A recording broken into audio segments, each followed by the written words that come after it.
have severe mental illness, I want to convey some important information to you, especially if you're at the beginning of a lifelong journey with this stuff, okay?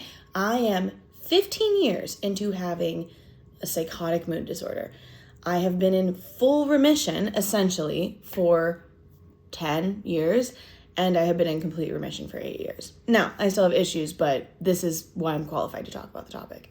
Number one, you need to zoom out, okay? When you're put into the psychiatric industrial complex, which is, of course, a way of, number one, saving your life and treating you, but also othering and marginalizing people who have brain types that don't fit into capitalism. That is literally, it's the same thing. It's not the same thing, but it's the same premise as any other industrial complex in the capitalist United States. It is a way of separating out a group of people and then putting them through the ringer in order to function well enough to be a part of capitalism. Same with the prison industrial complex. Same with big pharma, the pharmaceutical industrial complex on a larger scale. The psychiatric industrial complex, again, can save your life, and it probably will if you actually have severe mental illness, because we are in a hostile environment, okay? That's the biggest thing to really understand on a deeper level is it's not necessarily your brain type. It's that we're in a hostile environment that does not give space for your brain type to exist safely. Now, let's be very clear because of some recent news articles. When people have severe mental illness, that alone does not tend to cause violence. We are statistically more likely to be the victims of violent crimes than the perpetrators. When you add substances into that mix, it is much more difficult. Advice number one, don't do substances. I know cannabis can be helpful, psychedelics at times can feel soothing, but really try it. Alcohol, a lot of people go towards nicotine, right? Try your best over the course of this journey to eventually at least have the goal of probably just complete abstinence from mind-altering substances other than maybe psych meds. Because it just exacerbates what's going on. Also, even if you're using some substances, do not get into hard drugs. Don't become an addict. That's it. I mean, that's like the kiss of death. Don't do that. If you've already done that, just keep getting sober. That's another journey. But anyway, so if you're new to your severe mental illness journey, number one we're getting back to, but advice number one, don't do substances. And if you do substances, don't do harder substances. Do you know what I mean? And sobriety is ultimately the goal for most people with this brain type. Okay. You already are tripping naturally. You really don't need other stuff. So the number one point I am making, this is the first point of the whole video, zoom out. Why do I say zoom out? Because the psychiatric industrial complex serves to both simultaneously save our lives, but also other us, marginalize us, put us into a category that is demonized under capitalism, or at least stigmatized heavily. Okay, so what does it mean to zoom out? For me, in my experience of not only surviving severe mental illness, but ultimately going into remission, zooming out is really just to say, I highly recommend that you always stay very aware of the larger goal, okay? It's very, very easy once you're put into psych wards or you go to therapy and all this stuff and you're just on this treadmill. Or if you're homeless, I've also been through that for different amounts of time, or an abusive relationship, whatever happens while you're in this battleground of severe mental illness, it's extremely easy to just get totally shut down into that reality. I highly recommend that you always remember to zoom out. I'm not talking about, esoteric, God, the universe. I'm talking about, I want to live a healthy, functional life. If you literally hold in your heart and in your mind, what is your actual life goal? Simplify it. Whatever you're thinking, simpler. I'm not saying less cool. I'm not saying less amazing. I'm saying what is the basic? You want to stay alive, number one, okay? Second of all, you want to be physically healthy enough to survive. Third of all, I would suggest a long-term idea of survival. So how do I maintain my brain health and my physical health enough to survive long enough to live the life I want to have, right? To be there for the people I love, to be there for the people I will eventually love, right? If you feel abandoned, if you feel like you have no one, you'll meet more people, especially once you start to get neurologically healthier.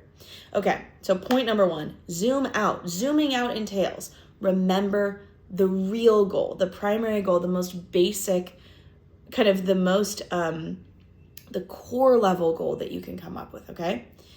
Second point, and I already gave some advice about don't use substances. Anyway, second point though, like, oh my gosh, what was I gonna say? Oh, okay. You must understand this is a journey. The greatest variable with severe mental illness and mental health recovery is time. The passing of time is the antidote. Yes, take the psych meds when you find a doctor you trust. Take the psych meds to survive. Eventually, maybe you can do other things like metabolic psychiatry, like other strategies. That's real too, right? There's a plethora of ways that people cope with this reality, that people create a better life for themselves with this brain type. But the variable is the passing of time. You need to trust that there are different phases of your recovery. I literally sobbed every day, often multiple times a day, for about 10 years, bro. The past 4 years, that has not been the case. I'm in my mid-30s, okay? I am so thankful that I didn't give up, that I didn't assume that I would always cry all the time every day because of the fucking, sorry for swearing, because of the extreme trauma that most people can't imagine. Most people can never imagine what happens when you're actually psychotic in the psych ward. There's nothing like that torture. There is nothing like that. There's not. I'm not going to sugarcoat it. I'm not going to be nice about other kinds of trauma. Other kinds of trauma are terrible. I can't imagine. I've never lived. But guess what? That's part of the trauma and torture of this brain type, is that what we are put through by this system is unfathomable to most people, to anyone who hasn't been through it. Certainly anyone who hasn't seen it, especially because of actually being psychotic. So it's not just that we're handcuffed to the gurney, injected against our will, we lose our autonomy. The police are the ones that enforce this system. We die at higher rates. We are homeless at higher rates. This is rough stuff, right? However, it is being psychotic while experiencing that adds a level of absolute torture that most people genuinely couldn't imagine in their wildest nightmares. You know what I mean? Okay, so give yourself credit. Understand that the passing of time is the antidote. You must figure out how to care for your brain. This is, again, a hostile environment. That's why medications can help. Manias become brittle over time. Psychosis gets worse every time. I had brain damage from my second psychotic episode, or first one, I think. I could not read for a year. It is very unhealthy for your brain to go through the trauma of that. I was deeply treatment-resistant psychosis for months on end. I thought I had type 1 psychotic bipolar for pretty much a decade. I have bipolar type schizoaffective disorder, which has a lot more psychosis in it. Again, thank God, thank goodness, thank all the variables in my life, including who I am, but also all the external variables, that I survived it all and that I am in remission. So let's keep going. Okay, point number 3 that I really need to convey, and we're going to keep this video kind of short. I don't want to go into too much. I just want to give you some really major points that I feel will improve the quality of your life if you're going through this. Point number 3, you must understand, in my opinion, in my experience, you should understand that this is a fundamentally medical, neurological problem. Yes, you can see it as spiritual. That's also real, okay? You can add any lens or label to the experience, of severe mental illness. You really can. You can say that person's a shaman. You can say that person's an oracle. That person's a prophet. I don't use the word shaman because it's a Siberian indigenous term that just isn't, I feel like it should be reserved for people who are initiated into that from that culture, right? But oracles, we are for sure can be seen as oracles, any of us, no matter who you are. And I know a lot of people with psychosis, with myself included, that do have some lineages that trace back to cultures where this was valuable, where this was seen as an actual role in the group, okay? So yes, it can be seen that way. That being said, you were born into your body, mind, place, space, community, culture, as you were, right? Like, this is where you are, okay? In where you are, presumably, I know for me, and if you're watching this video, most likely, you are in a time and space where this probably should be seen as medical and neurological. Does that take away from your intrinsic spirituality? No. It does not have to diminish your experiences. It does not have to invalidate you as a deeply spiritual being, if that's how you identify. If that's not, then disregard that whole disclaimer. But to be able to see this not as mental illness or severe mental illness, which whatever, but to see this as a medical, neurological, severe mental illness. This is a brain disorder at its root in how we're seeing it in contemporary society. So for you to be able to hold that mental framework for yourself will be helpful, point blank period. For me, that included understanding that, yeah, I have to take meds. Yeah, there's going to be side effects from meds. No, I do not want the brain damage that comes with a third deep months and months and months and months psychotic episode. Not willing to do it. Don't want to get arrested again. Don't want to deal with that stuff again. Just for having a different brain type. Okay? So understanding this as a medical situation, I feel makes it a lot less terrifying and a lot more solvable.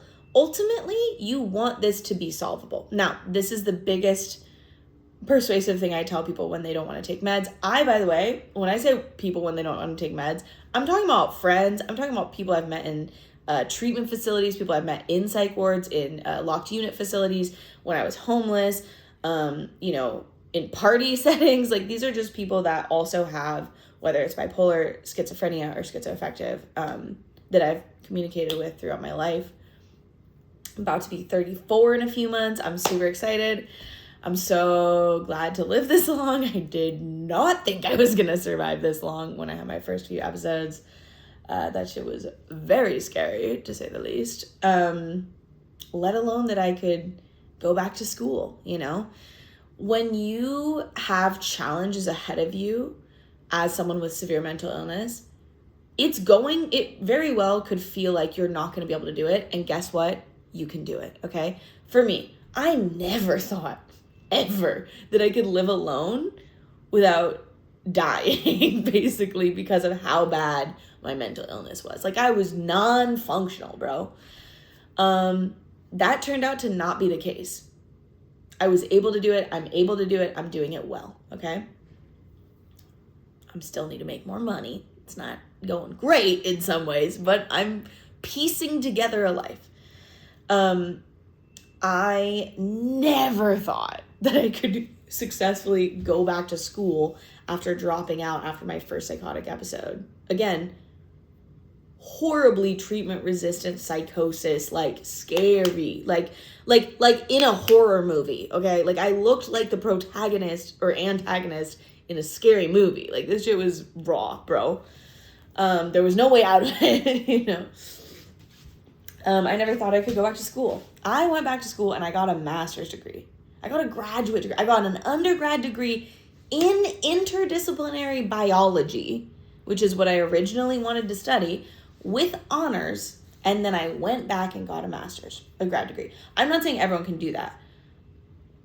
You can if you want to, and you have the means to do that and all these things, or are willing to take the loans and things like that. What I will say is, whatever your thing is like that, the thing that you want, that you're so afraid has been ripped away from you, like, that was my goal. I was always like, I need a career, I need to build a career, I'm still working on it, but I've been paid to do public speaking. I've been paid to do stand-up comedy. I've sold books. I've made money from selling books. I'm doing it. I've been published in traditional publishing, like traditional publications. I'm doing it, you know? And these are things I genuinely, for years, when I was in the heart of like just like the torture of what severe mental illness does to a person, and like seeing demons, like fighting for my life, for my soul, for my mind, you know, I never thought I could do it. I mean, I would literally look ahead and be like, there's no way I can get through college. What? Guess what? I did it. I did it. And I survived. I remember thinking, there's no way I can quit weed. Bro, I quit weed. Like, I did it. I did it. You can do it too, whatever your goals are. Everyone has different goals. Everyone has different things that when they have a severe mental illness diagnosis, I didn't even try to get diagnosed, bro. I had never gone to therapy. I barely took Advil before this stuff happened. I got arrested, put in a locked unit facility, and then found out. You know what I mean? Like, I didn't seek it out. I don't recommend that people seek this out. This is a hell that you don't want to live unless you actually, you know what I mean? Like, it's not subjective. Like, anyway. So, you know, I never thought, anyway, what was I saying? Everyone has different goals. You can definitely achieve it. Oh yeah, this is stuff that it felt impossible, and it wasn't. Okay. So I've said like 3 to 4 points. The last thing, this is what I was going to say earlier. The thing that I tell people when they don't want to take meds that I meet along the way, first of all, you don't have to necessarily take meds forever, right? Like, you need to survive and you need to keep your brain healthy. That's it. If you find a way to do that later on that does not involve pharmaceuticals, that's great. I'm not like only ever pro meds. I do have friends who have psychotic mental illness and severe mental illnesses that actually are capable of, like, they just basically have to live extremely low stress lifestyles. They have no wiggle room. They have no leeway. If they mess up, they have an episode and whatever. But not even an episode, but they literally have a medical crisis. So everyone's different. There are different ways to deal with it. Ketogenic therapy, medical keto is something a lot of people do. Lithium's awesome. I actually think that people need to be more open to lithium. It is literally a mineral. It's also found to be, recently there's studies that showed it as neuroprotective. So lithium actually helps the brain, like even for people who don't have severe mental illness. So be more open to understanding what the different meds are. The number one thing is try to find a psychiatrist you can trust enough to survive. Okay, now, what I would tell people. This is important. So this is the last thing I'll say in this video.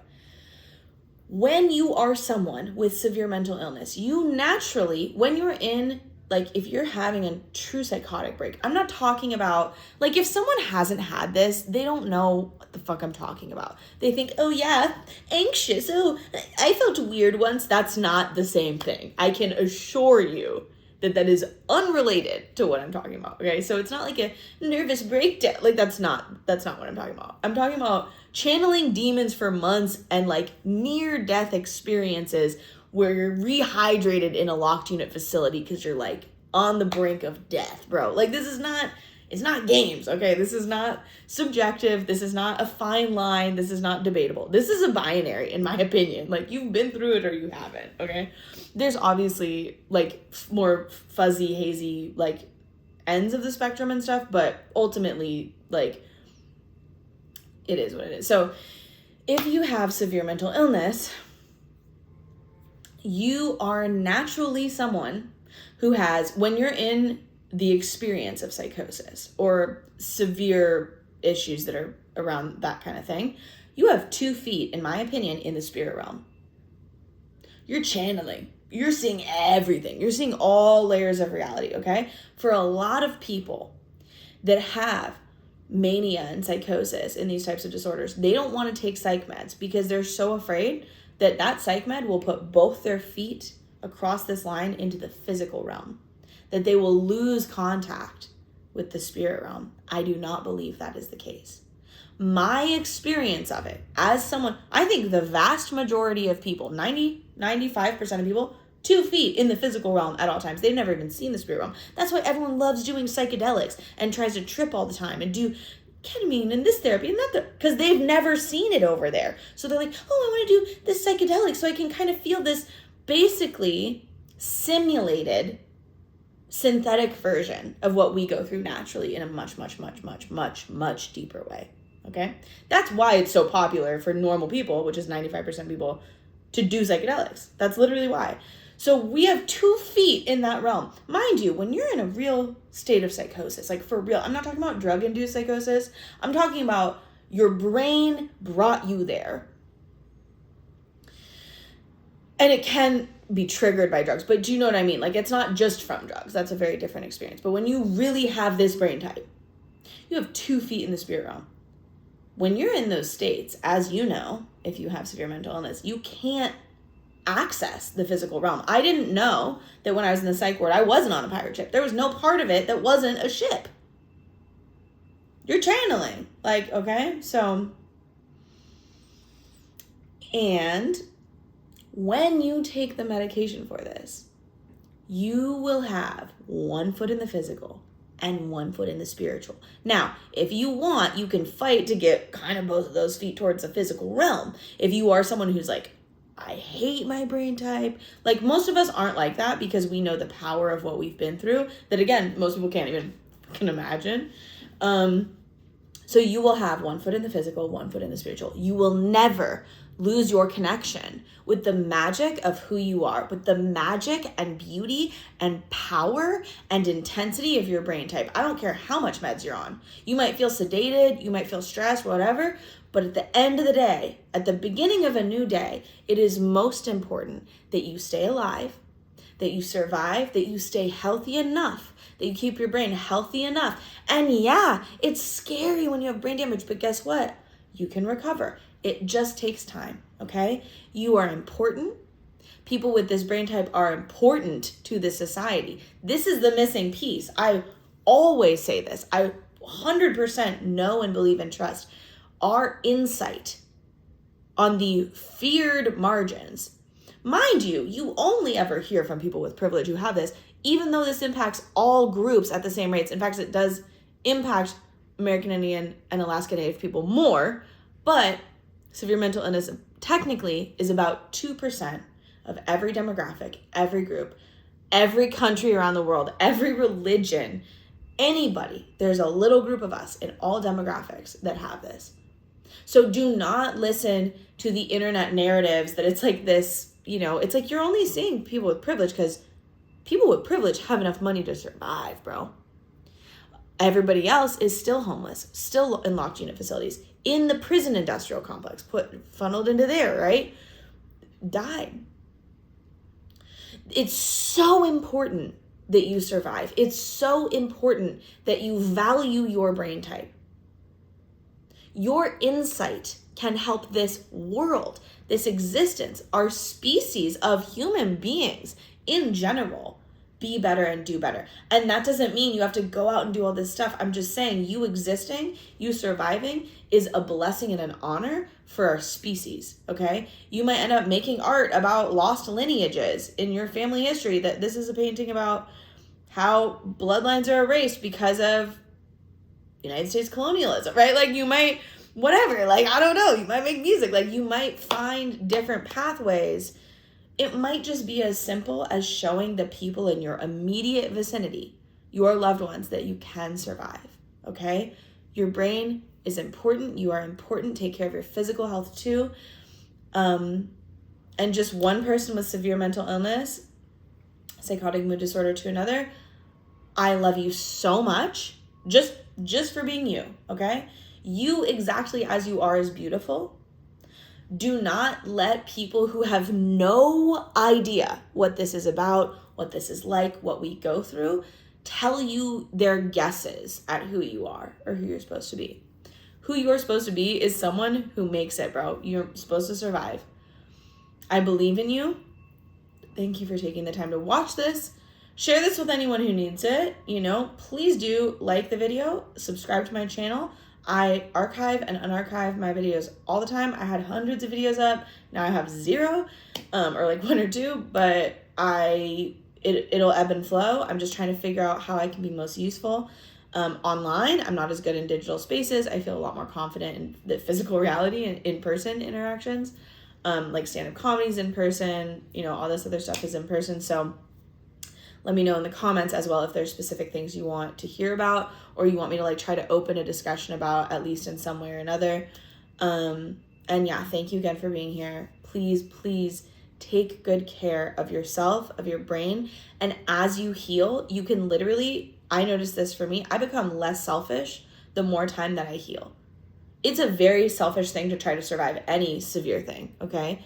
This is an extreme situation. It's an isolating situation, but over time, you can step back into the world, and that will be extremely rewarding. So good luck, be safe, be healthy, and trust the process.